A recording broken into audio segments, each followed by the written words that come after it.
Hello and welcome to Deadline Dilemmas ahead of Game Week 28, brought to you by Fantasy Football Scout. Hi, Pras. How are you? Hello, very good, thank you. Thursday night, as usual, and things have happened tonight. Brighton losing quite comfortably has changed some projections. Some players have gotten injured, like Konate and Pau Torres coming off at halftime, even though I think he's fine. So things are happening. So happy that when information changes, new brainstorming starts. So how are you doing? I'm good, although I knew all of that stuff. I didn't know about Pau Torres. It was the 45 only minutes game I again. didn't follow at all. Konza got a red card, which basically means that he doesn't play the next game, which for Konza is fine. So Yeah. Konza pretty much is nailed for 29, which he would have been anyway. But for cash owners, maybe that means if Konza is playing and Carlos is playing or Longley and this guy Pau Torres is playing, then basically it reduces cash's X minutes for game week 29. And of course, Pau Torres is being managed. So apparently after the game, he said it was pre-planned. But Okay. 245 minutes pre-planned? I mean, there has to be something there, right? I mean, that's a worry. And especially Yeah. we bought him for a hit, didn't we? That's, We bought three players for a hit. Wang, who's yeah. now injured, Pau Torres, who's played 245 minutes, and Solanke, who limped off, or at least was limping, missed the cup game and did nothing against Burnley. So hopefully the Solanke one goes better. And now we don't have Darwin anymore. Not that it matters for this game week, but I Yeah, mean, we might be wanting him back soon. exactly. But yeah. Exactly. But for those tuning in, don't forget to like and subscribe. And also, there's still 20% off in the Fantasy Football Scout members area in the description below. And I know, Praz, you had some hack, didn't you, where the optimal time to sign up. Well, not now then. So Oh, this is okay. not good marketing because international break is coming up. So you Oh, need to okay. do it after the internet or right at the end of the international break. Oh, there we go. So if you don't do it today, and I'd recommend it, do it at the end of the international break for sure. Absolutely. Absolutely. But yeah, so we've got a lot to cover because not only is it a double game week, but we've obviously got it's chip season, isn't it? And most people's transfers are based on what chip strategy they're going down. It's probably the last week to decide. Probably is. Everyone's Yeah, sort of deciding their chips this week because it's too late to do anything next week. It's already basically blank every 29. So yeah, it's exciting. yeah. And I guess the most common ones we're either going for Luton, we're going for Bournemouth, or you're wild carding. Either wildcard this week or free hit next week or wildcard the week after. So Yeah, basically, one chip is being deployed for most people in the next 3 weeks. which I guess supposed to be expected with a blank just after we've Yes, come off the back of a double as c- well. Like, correct. Makes complete sense. And this will be the same case in maybe game week 34 if that double is a larger double or the expected double with 4 5 teams. Again, another chip will be deployed. Either it'll be free hit for some people, it'll be a wild card after that for some people.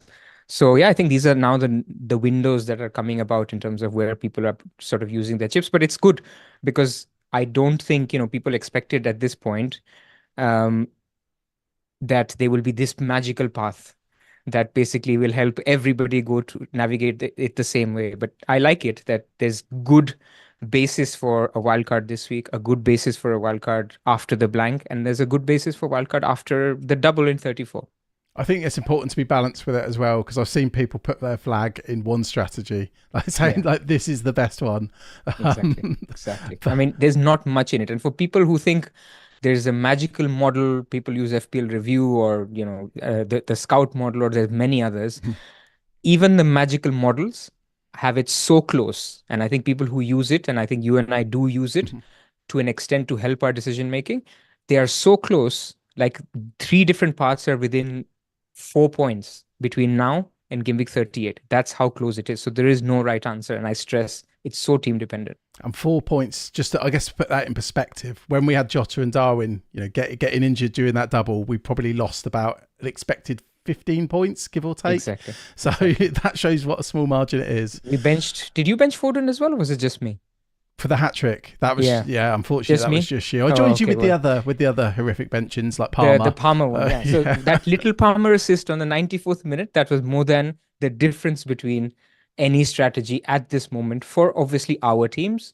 Um, you need to do your own homework in terms of what works best. But please don't just take anyone's strategy and think that's the best one. That's the only thing I can sort of emphasize. Yeah, it takes a little bit of thought, and I mean we've done how many of these, and I still I've just put on the screen actually some projected fixtures, but even now there's just so many permutations. It seems like all the fixture experts keep coming out with new possibilities as well. Like you mentioned, Brighton losing, like at least Brighton fans won't like this, but at least they lost heavily, so we know the result from that now, don't we? Pretty much, barring a absolute miracle. Correct. So that makes it a little easier. But yeah, what I've put on the screen is for FPL team, the planner, and I think it's James from Planet FPL has predicted, and I think he's even said himself, this isn't definite, but it gives us a rough idea, doesn't it?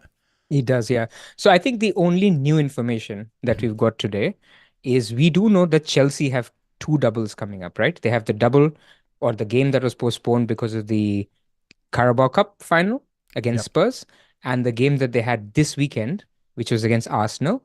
The next weekend, which is game week 29. So Chelsea is the only team that have two games that have been postponed and will happen later, which means that if they make the semi-final of the FA Cup, that second game cannot happen in game week 34, which then means there's a game week outside of game week 37 when Chelsea will have a double, if that is clear.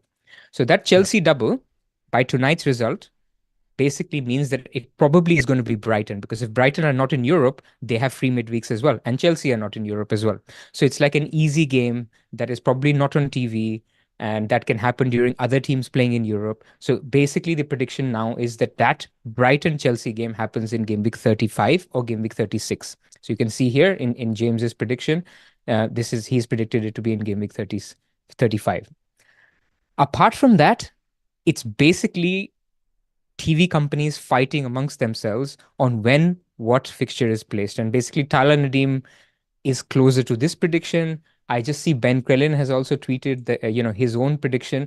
He actually thinks there's still a likelihood that Bournemouth have a chance, like a 43% likelihood that they have a double in game week 34 and a 57% likelihood that they have a double in game week 37. So effectively, there's not a lot we can say apart from knowing that Chelsea Brighton will happen in this 35-36 period.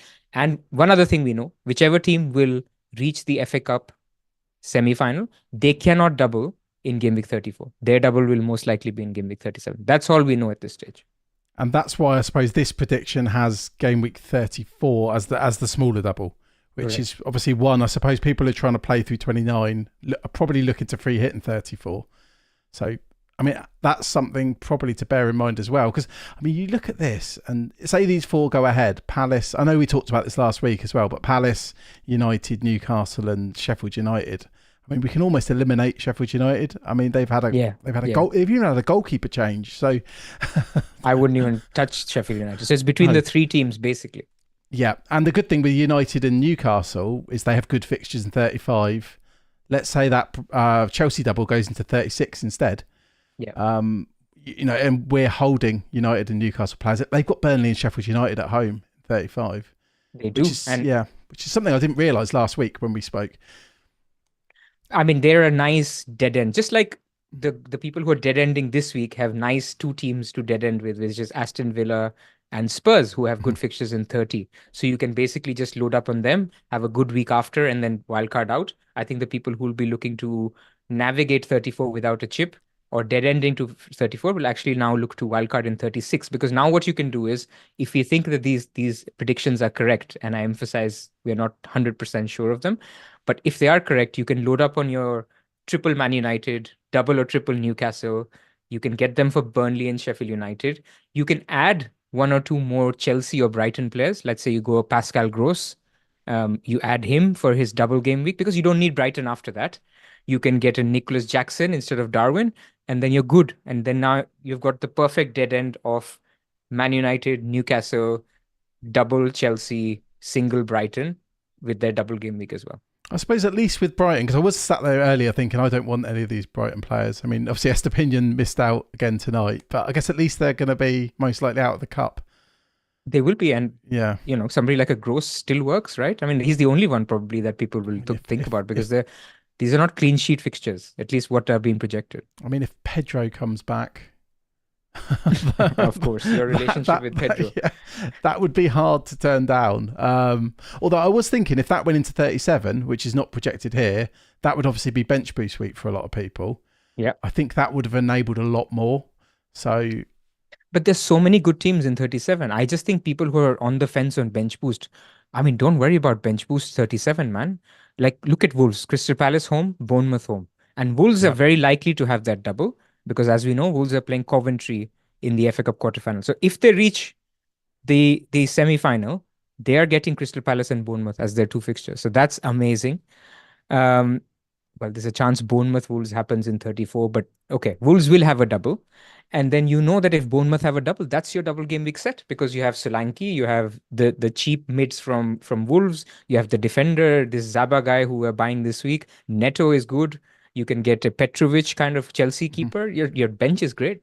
I suppose even Everton in 37, yes, they've got Liverpool, but they've also got Sheffield United. So it makes it a better double than it should be just by, default of having Sheffield United.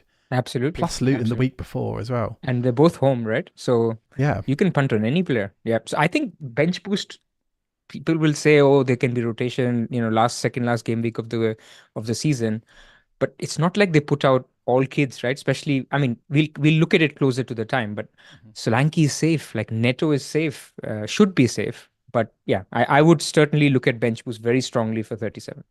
Yeah, I mean, I'm just looking at the only teams I'd say would be avoids in that week, and it's not many, is it? I mean, it's Villa at home to Liverpool, Brighton after their potential double, Burnley have got Spurs, we wouldn't touch them anyway, and then Fulham have got City.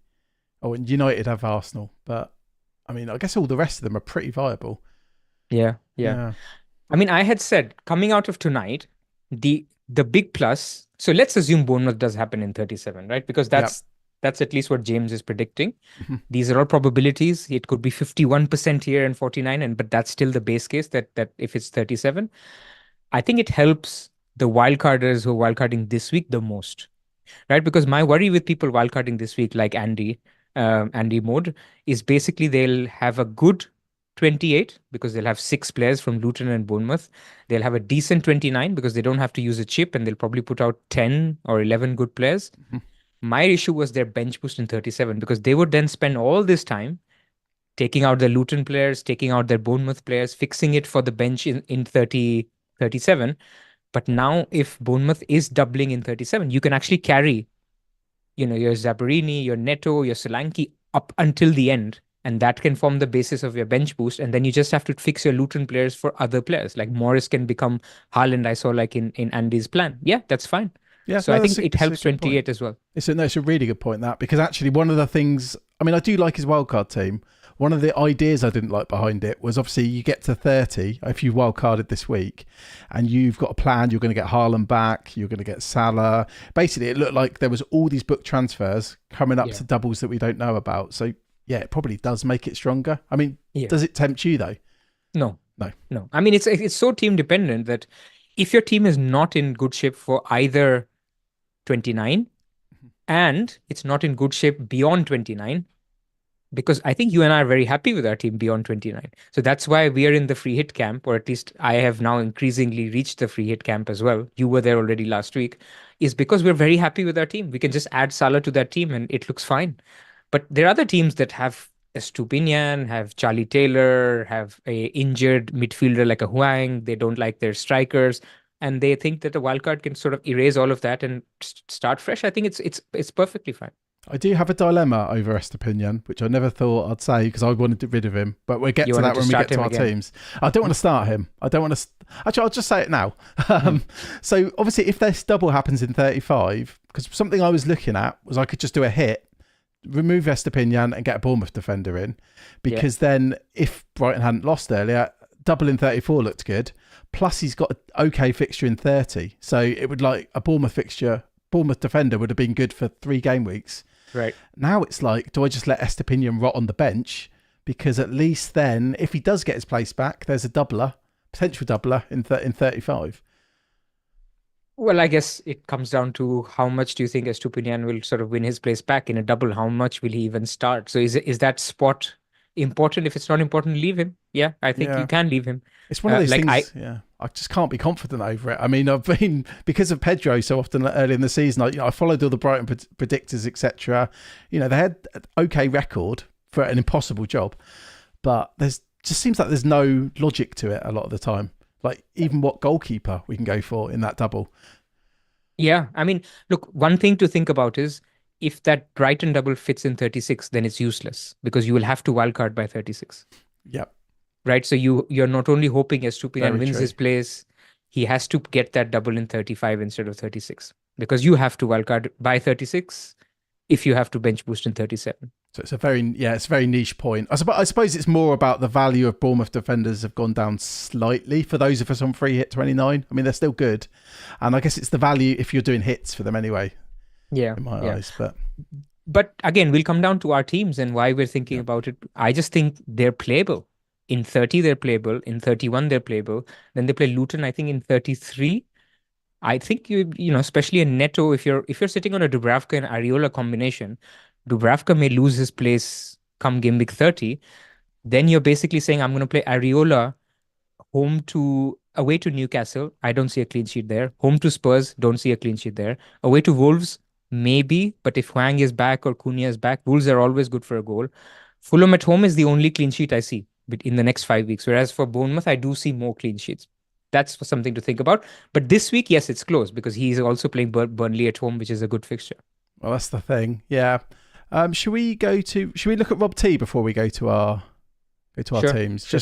Wait, when you bring it up, just my light has fallen off. So if you just bring it up. I did wonder what that was. But yeah, I've just loaded that up now. I think it's good to just look at I guess how strongly rated Bournemouth are and how strongly rated Luton are.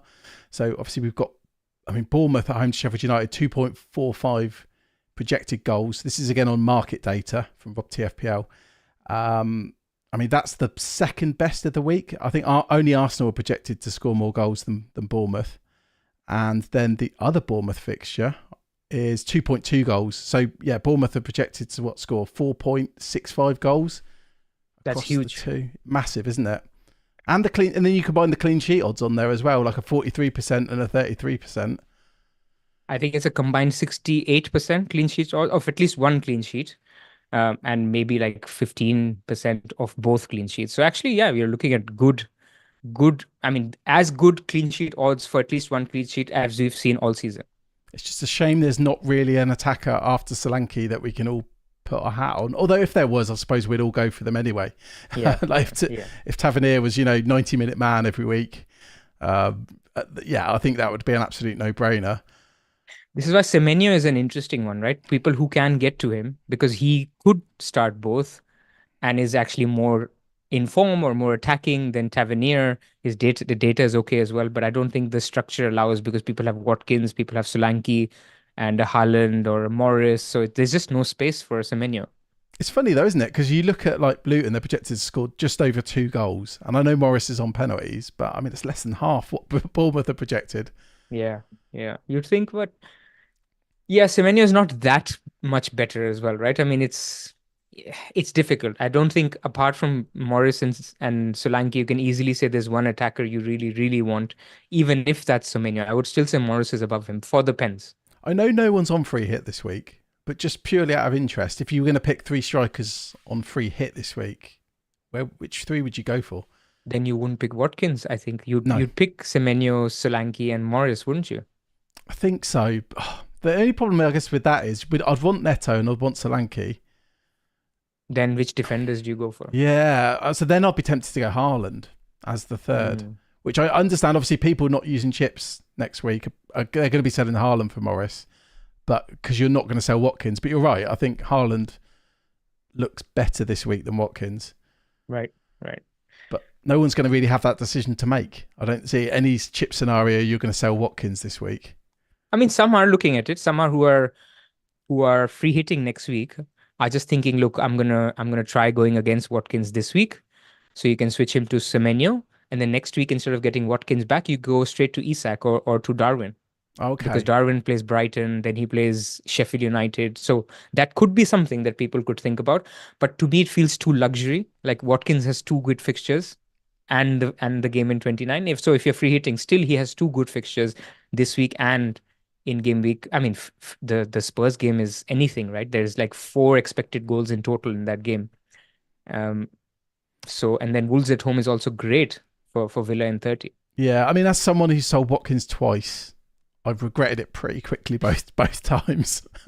He just finds a way. He I just finds a know, way. and I had justifiable reasons both times, but and we will sell him soon. Just not yet. I'm holding I on. mean, I see in the chat, Macam makes a point. I think there's also a Muniz bandwagon starting out because Fulham obviously have a game next week and they play Sheffield United coming out of the blank and the guy keeps scoring. So he's another striker that people may need to think about or maybe tempted by because of actually what he affords, which is essentially a 2-3 big hitter team, which is Salah, Son, Saka, Haaland kind of team as you come out of the blank.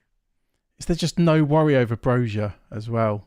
I mean, doesn't look like it. I mean, No. what is the story where they have to play Broja in 10 games or something, and they aren't 10 games left, or they're basically going to pay 5 million as the loan fee just because they're It's not going to play crazy. Broja this time I this much. think because the January transfer window was so underwhelming, I seem to remember that being one of the big stories. So Yeah. I think maybe I saw it as a bigger coup than it actually was. I got him in on the drafts. I was like, okay, Oh, Broja's going to start all the games for Fulham. But yeah, it's been useless. that's why I dropped Munez, and that's gone well. But yeah, anyway, we're talking about draft now. Yeah. But yeah, it's just interesting. The thing I found really interesting with this is how few goals Luton are projected to score. Just because, I mean, just looking not even at underlying data, but I think on Scoutcast we mentioned the last time Luton didn't score was against Man United back in like November. Yeah. Like Yeah. they seem to score a lot of goals. Obviously they concede more than they score, but I was just surprised. It must be just being 2 away games, I suppose. It's 2 away. I mean, their Yeah. home form and away form is very different. So people who are getting the Luton guys are actually, yeah, you could get lucky in the 2 away games, but I think it's the Nottingham Forest at home game where you're expecting really something. And so that's where you want it. And of course, for people who are free hitting, they don't mind avoiding them to an extent, get them in the free hit. Yeah. Okay. Should we go to your team because I want to know if you're going to be buying any Luton. No, I'm not. No. Well, yeah, I can read out Have my you not team. been tempted? I have a couple of dilemmas actually, which I want to talk you Okay. through. So, I've got at the moment Areola in goal, Gabriel and Saliba, Pau Torres, who I think I've made up my mind that he's the guy I'll sell because of his injury doubts. Then Palmer, Saka, Foden, and Son. I've got Solanke captain, Watkins, Haaland. So fairly standard. I think I've made up my mind to keep Trippier because there is still a chance. Like Trippier has been my hedge for FA Cup blanks or FA Cup upsets. I think having a Newcastle player, I think going into game week 30 and beyond, there's going to be not a lot of defenders around in the market that have good fixtures, right? People will maybe think of Arsenal defenders, but Arsenal's fixtures actually after 31 aren't that great from a defensive point of view because Arsenal play Brighton away in 32, difficult clean sheet fixture. They play Villa at home in 33, fairly difficult clean sheet fixture. Wolves away in 34, Spurs away in 35. So when I think about my wild card, I don't want to be playing double Arsenal, maybe not every week anyway. So I'm thinking, who do I pair them up with? So I think Chelsea is a good option. People are going for Gusto at the moment, but they're having so many injuries. Colwill is injured now, Chilwell is injured. So then I'm thinking just hold on to Trippier because he may become popular again if he is back from injury after the international break, which is what people are expecting. I think he will become popular because just I was looking at my plans. If let's say Man United and Newcastle double, and I know I talked about maybe I'd buy Botman. I think it was last week, but Yeah. actually there's ways I can afford Trippier. And I'm glad that Trippier is going to be back, not just because you own him, but don't forget I sold Livramento for Powell. So Yeah, if yeah, yeah. Livramento had become nailed, he'd become so popular as well, just because of You would. the fixtures. And I know we've gone very cold on Newcastle for good reason. But I like that Trippier pick. It's really Yeah. hard finding defenders at the moment. So, I mean, the reason I was thinking about Trippier is basically I can do Trippier down to Zabarini. Zabarini. I should know this now. Um, I've This... done like three pods this week, so I still can't pronounce them. For Zaba, and basically that would release enough money. So if my two moves were Foden down to Clivert, and Richard. you pause when you say Clivert. Oh, The sorry. cliffhanger. Go on. So if I can do Trippier down to Zaba and I can do Foden down to Clivert, then I Mhm. can do Richarlison to Salah in one move. So that was my carrot for should I sell Trippier or not. But the more I think about it, I'm not going to sell Richarlison home when he plays home to Luton in game No, week 30 no. if he's fit. And I have a path to getting Salah in game week 31 anyway. So I've ditched that plan. So now the new plan is basically to sell Pau Torres for Zaba. And then the second transfer is up in the air. I could go Neto. I could go Dubravka to Neto, and it serves two purposes going Dubravka to Neto. Number one, it releases the third Newcastle spot, which basically Dubravka will block if he's still the keeper, but he's not playing anymore. And Yep. number two, I just think Luton, you have like a hedge. If Neto does eventually happen to have the double in 34, you have a double game week. And they have good fixtures, like we mentioned, from now until game week 33 anyway. So, long story short, it would be Pau Torres and Dubravka to Neto and Zaba as the -4 and double Bournemouth defense and play Foden and Haaland. Yeah, I was going to say, but if you did go down the Clivert route, would you be benching Foden? No, I'd be selling Foden. Oh, of course. Yep. Sorry. And yep. benching Richarlison. That would be the plan. Okay. Yeah, because I was thinking, because I've got a route I was looking at where I'd be benching Foden, and I don't like it, but I suppose selling is even next level, isn't it?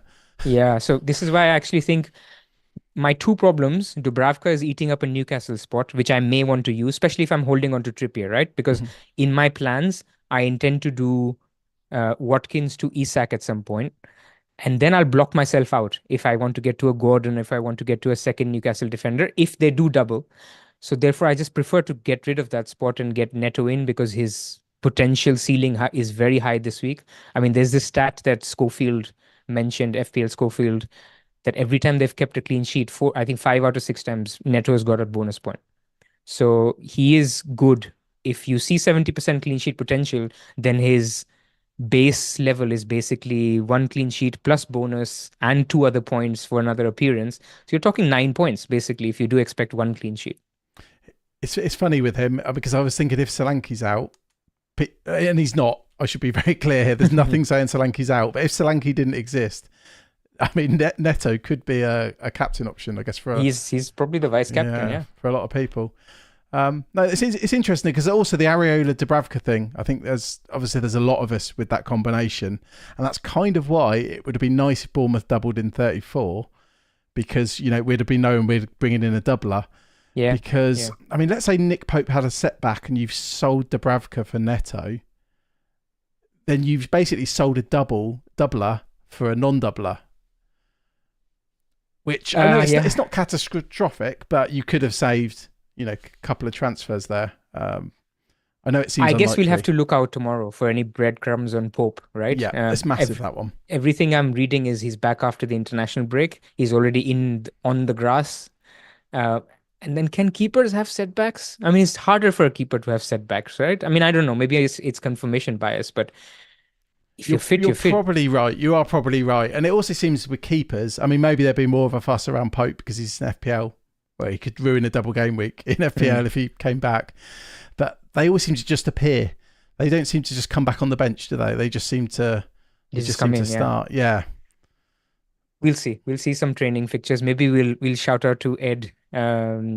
Yes. And maybe he'll get us some news on Pope's likely return. But that's the thing. Yeah, so you're right. Between selling Areola and setting Dubravka, it'll come down to when we expect Pope to come back. It could massively backfire if Dubravka is doubling, you're right. Well, yeah. But that's why I'm glad we got that good result. Well, not good result. I've got to be very careful. There's a lot of Brighton fans for Scout. That we got a decisive result in the Brighton game tonight.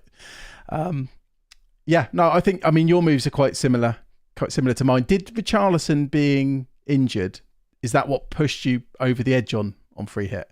Yeah, I'm down to like 5 players now. So if I count Richarlison as out, 4.5 if I count Pau Torres, even though I think Pau Torres will be fine. Then I'm looking at, if I was not free hitting, I would basically look at triple Luton this week. So Haaland to Morris, probably Foden to Bowen. I slightly prefer Bowen to a Barkley. And then I would have looked at Trippier out to Doughty. That would have been my -8. And then next week I would have looked at Solanke for Tony, and who else do I have? Saka to Madison. That would have been my -4. So it's basically -12, and I would have put out 10 players At best. at best. At 'Cause best. more could happen. Imagine.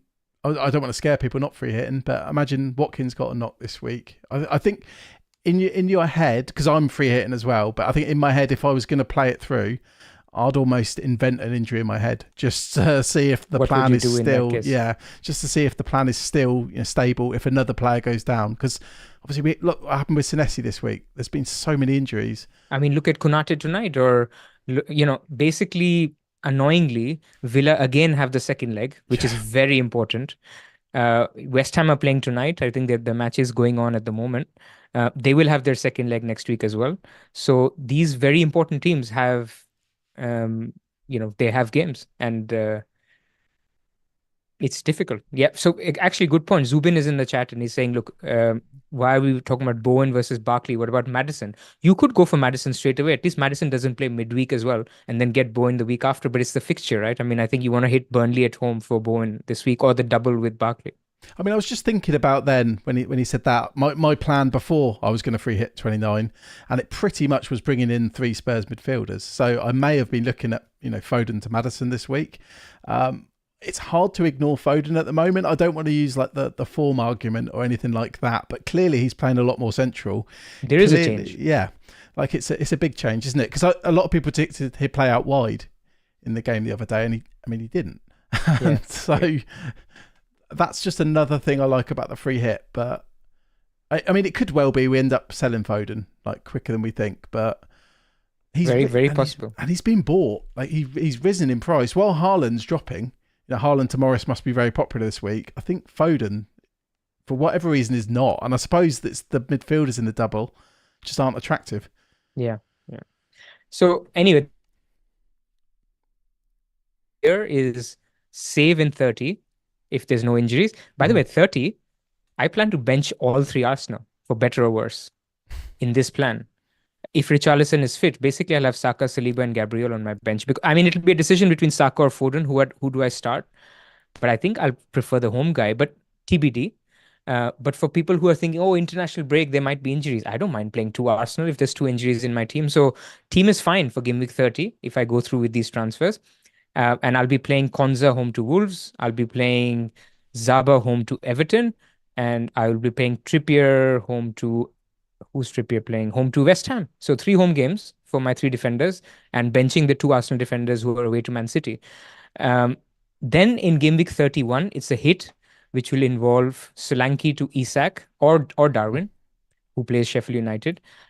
Richarlison down to Garnacho, and Son up to Salah. This doesn't have to be this. It could be Foden out, and in that case, I'll have to sell Trippier or Saliba to fund it. But basically, just to give an idea that this would be the path that I'm looking at, roughly. And that then already gives me 2 Newcastle, 1 Man United, who are basically largely Newcastle good fixtures. Garnacho is going to sit on the bench. Eventually, by game week 34, Saka and Foden will become Bruno and Rashford, something like that. And that would be the plan to dead end the team. And but I'll talk through your plans as well in terms of how you're thinking about it. Yeah, I mean, our teams, if I load my team up actually, because our teams are very, very similar, but there are differences. As in, I think you're set up for certain weeks better than I am. So I'll read my team out. So I've got Areola in goal, Gabriel, Saliba, and then Doughty. Foden, Palmer, Son, and Saka. Then Haaland, Watkins, and Solanke captain. And then on my bench, I guess that's the difference. I've got we both got Richarlison, we both got Powell, but then I've got Estepinian. Right. I suppose one thing I've got is I've already got Doughty. So yes. I've got a double in place. So you'd actually play a single Arsenal defense if you got a Bournemouth defender this week, right? And this is the difficulty. This is like, I've kind of, because I'd rather have a Bournemouth defender than Doughty. Like I'm glad I've got Doughty. Obviously I'm going to play him. Yeah, but I'd rather have a Bournemouth defender. So I think the first thing I'm going to do is I'm going to bring in Neto. And then, if I bring in a Bournemouth defender for Estepinian, for a hit, I'd have to bench Foden or Saliba, which I don't love because it's for a hit. I'm basically doing a hit to not play Saliba at home to Brentford or not play Foden. I mean, admittedly, that's away at Liverpool. But the hit is actually for a longer term play where then you don't have to play Saliba or Gabriel in game week 30 against Man City as well. That's part of it. Yeah. So, in game week 30, it would be awful because Doughty's playing Spurs. So I'd play Pau Torres if he's fit at home to Wolves. Estepinion's away at Liverpool. So, at the moment, I'd have, if I don't do any moves, I'd have 2 Arsenal at City and then Pau Torres at home to Wolves. So, if I do the moves, that defender move, I could bench Saliba. What I think. I mean, it's an upgrade, but I don't think it's a huge upgrade. Well, confirmation bias. Raya's not playing. Maybe they concede.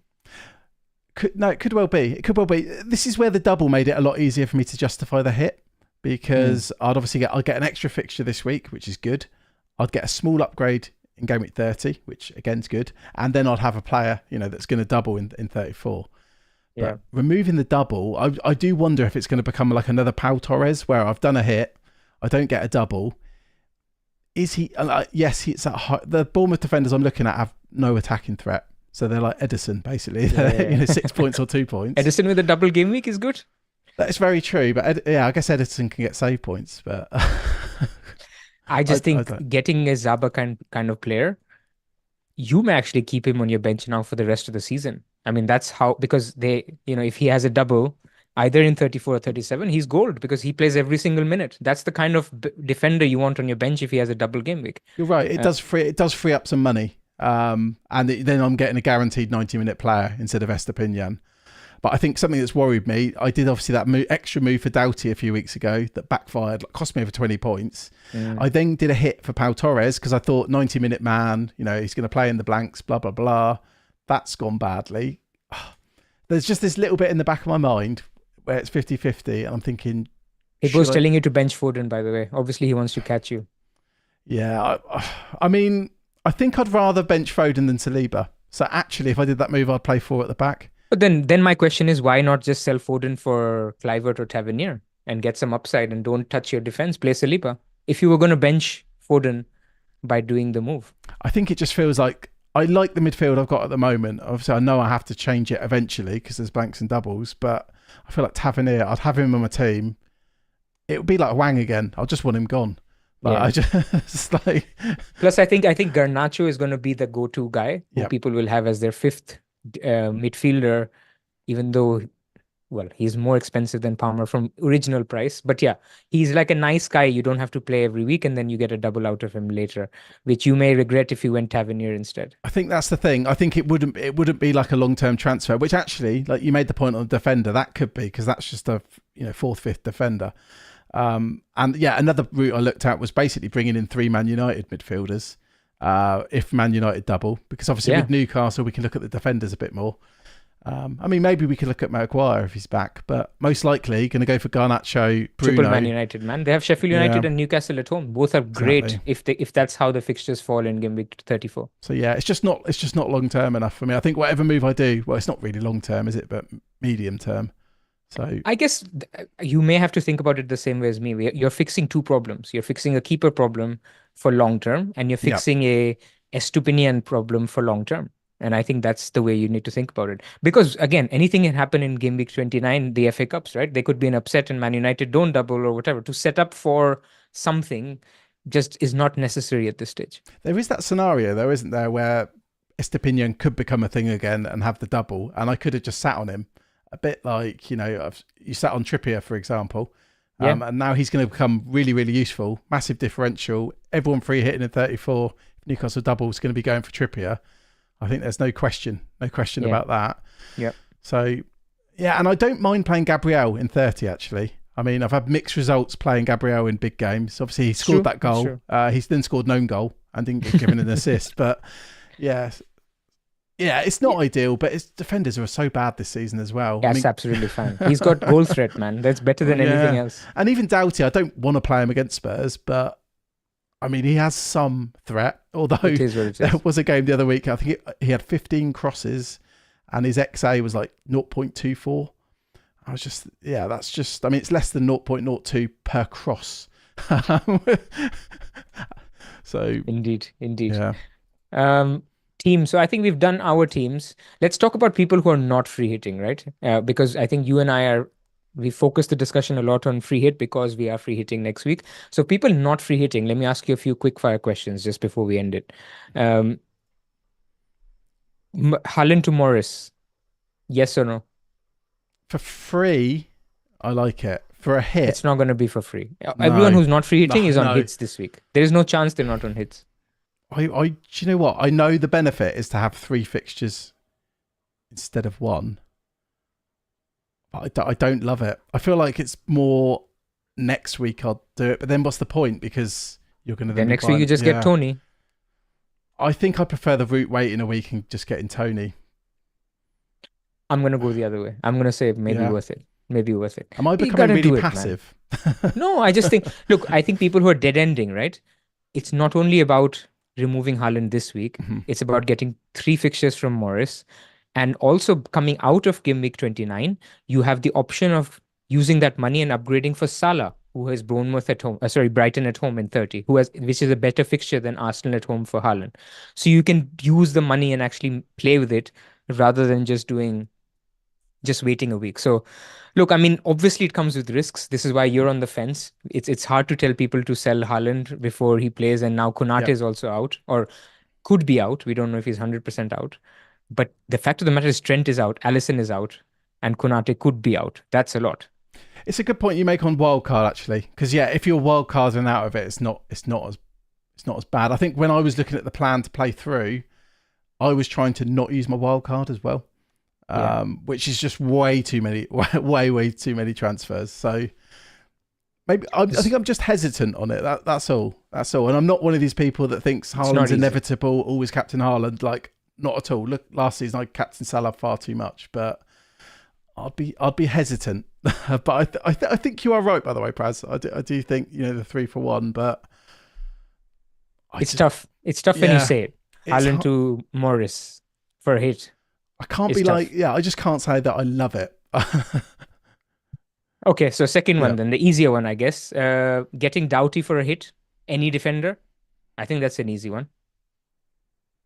I think so. I do prefer the Bournemouth defenders. I really do, and I've got Doughty, but obviously I think I've got some reverse bias with Doughty now because No, Doughty is fine. yeah, I think over 3 games, I think you expect one attacking return, yeah. at least, and that should come with bonus. So that's getting you 12, 14 points over 3 weeks. That's not a bad thing. Maybe you Oh, get a clean sorry, sheet. we're talking about no free hit, aren't we? Yeah, Yeah, yeah, sorry. That's an absolute no brainer. That one, no absolute brainer. no-brainer. Yeah, You get yeah, Doughty. I think that would be the one. If you did one move, you should do that one. yeah, yeah, If you're not free hitting next week. yeah. Uh, I had in my head that Bournemouth are better, but obviously you're talking about the blank as well. So okay, so yeah, then no, the you're last right. question. Yeah. Your midfielder, would you do that to Barkley, to Bowen, to Madison, or leave someone like a Foden? See, if you're playing through, you have to play it differently. I think you have to sell Foden. I think you Like have to. if you're not free hitting, But again, no, I don't like the Foden to Barkley move. Maybe I'm being biased like you are thinking about because Morris I can justify because of pens. You get 180 minutes or 270 minutes of a yeah. penalty taker, you probably get a pen. Like But then the Bowen odds, doesn't I have don't know. pens. Bowen doesn't have pens, but Bowen has Burnley at home, man. Although by the way, they're losing today, Oh, they are. which is the match is almost finished. Um, which will mean they will put out the best team again in the second leg, See, I which think doesn't help.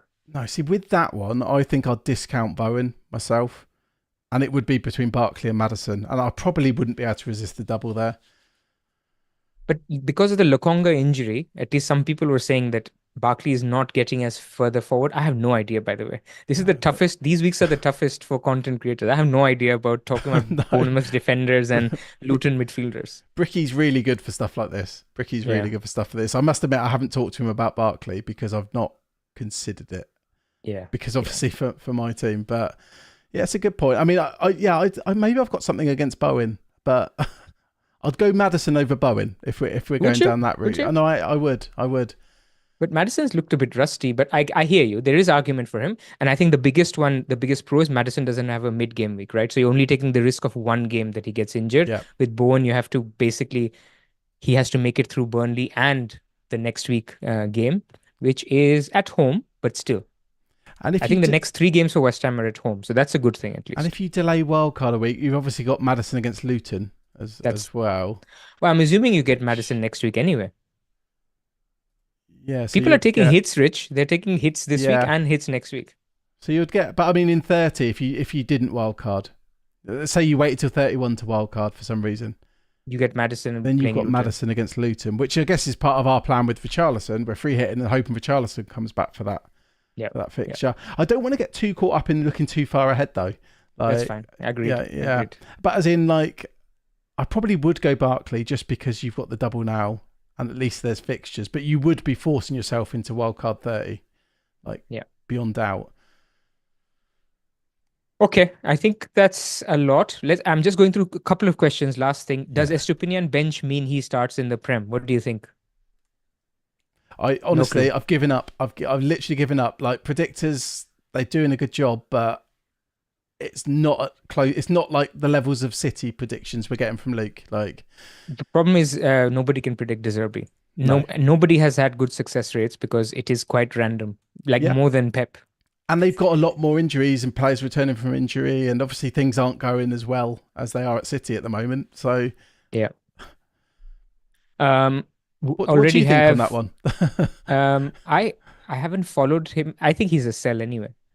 I just don't think you hope for 35, which is 7 game weeks away, 6 game weeks away, that he wins his place back or anything.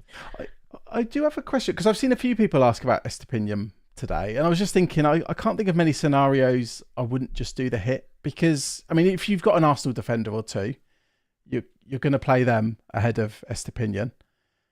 If you've got a Luton or Bournemouth defender, you're going to play them ahead of him as well. Well, if you have only one Arsenal and one Doughty, you could be thinking about moving him on, because he's home to Forest, right? So it is a very good fixture. Yeah. I think that's maybe where, I mean, if you're free hitting, I think that's where I'd easily do a hit for the Bournemouth defender. I'm only struggling with it because I'd be benching Saliba, but yeah, it's a bit team dependent. But I think we've seen enough now that he's not happy with him. He's actually said he's not happy with him. Now, this can change. With João Pedro, this changed as well. Once he said he's not happy, then he said he's very good, and now he's nailed, and then he got injured. So it's been a roller coaster with João Pedro. It's happened with a lot of their players. You can't say what he says is... It doesn't always reflect the lineup come Saturday. He's also trying to figure it out without Mitoma and March this season. So he's trying this wing back 5, I don't know. And tonight's loss again means back to the drawing board, right? 4-0 is terrible. We're all wishing we went for Dunk. And even he made a mistake tonight, apparently. So yeah, he did. Yeah, he's the one for the X minutes, but it didn't work out last season. Exactly. So we've talked about Haaland or Foden. We've talked about Saliba. Are you both free hitting? Yes, we are both planning to free hit in game week 29. Any updates on Porro? No, we don't have any updates on Porro. Play Bradley or Reguilon this week? Let's take that as the last question. Bradley is home to Man City. I would never play anyone home to Man City, any defender. But then home or away. Reguilon. So I've been so focused on the double this week. He's away to Arsenal. Okay, play Bradley. Wow. Play Bradley then. Yeah. But again, that might be one where a hit's worthwhile, because a hit could be worthwhile. You're almost putting up no player. Like, obviously, don't remove Reguilon for a hit if you're not free hitting, because he's got a game. But yeah, I think that's why I'm struggling. I'm almost envious of people who can justify a hit, but it's harder when I'm looking at benching Saliba or Foden. But yeah, if I'm having to roll out Bradley, easy hit and I'm happy. Indeed. I think that is it. I don't see... Well, okay, last one. What about Kluivert? So what I would say is, guys, we have no clue, right? I mean, I'm not going to pretend to be experts. Right. Go to X, search Schofield. He's actually the Scotland cricketer, current cricketer, bowler, Brad Curry. And he has done an excellent thread. He's a Bournemouth fan.